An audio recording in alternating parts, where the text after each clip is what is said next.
You probably heard every experienced dirt biker tell you that you need to stand up if you want to properly ride a dirt bike, whether it's with more control or more speed, but they never really explain why. So in this video, I want to show you why you should stand up and why you shouldn't. So a really good reason why you should stand up more is that you have more control of your body weight. So when you stand up, you can more easily move your, whoa, kickstand's going down.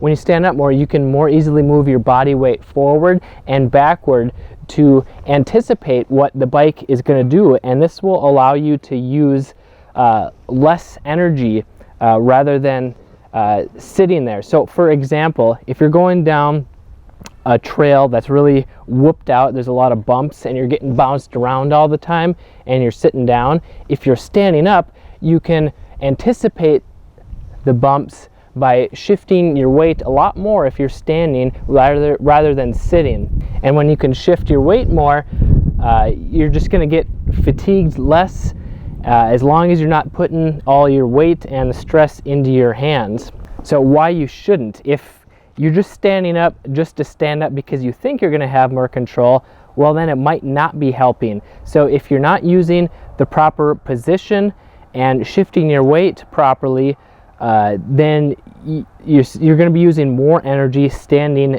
rather than sitting. So for example, if you're standing up and you're death gripping the bars, you're pushing and pulling on them to shift your weight, then you're going to be using way more energy standing rather than sitting down and just letting the bike bounce around.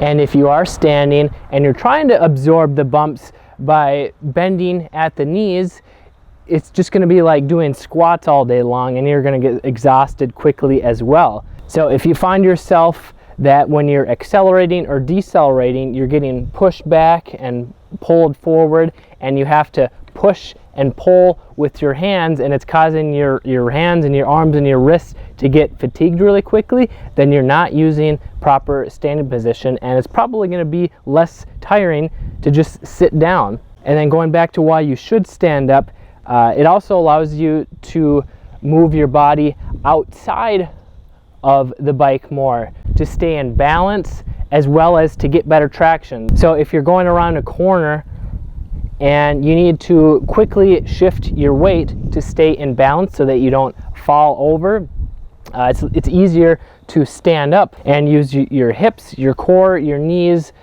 to shift that weight so that you have good traction and stay balanced. And with a lot of pros using the standing technique going through the corners and stuff these days, like Eli Tomac, Jet Lawrence, Chase Sexton, they make it look really easy, and they are faster doing that. But does that mean that standing is always faster? Well, just ask a flat track racer. If standing was faster going around a flat corner, then why aren't they standing going around the corner on a flat track? A lot of experienced riders or riders that think they're experienced will say, oh, just stand up more. The more you stand up, the better. Well, my philosophy is I try to sit down as much as possible because this allows me to conserve energy. And how do I know when to stand up? Well, if the terrain is getting too rough and I'm getting bucked around on the seat, that's when I stand up and I shift my weight so that I'm absorbing, anticipating the bumps and the obstacles. And this allowed me to conserve more energy while being able to relax my hands. But if I'm on a smooth trail and I can just easily shift my butt back and forth, right and left, then I'm actually going to try and sit down as much as possible. So do you find yourself standing more or less than 50% of the time? Let me know in the comments below. And this is just one technique to stay in control so you don't crash and get hurt. You can grab my free guide to get all the basic techniques. Link is in the description below. I'm Kelly Fager from Motocross Hideout. Learn more, ride more, so that you can stay safe and have fun for many years to come.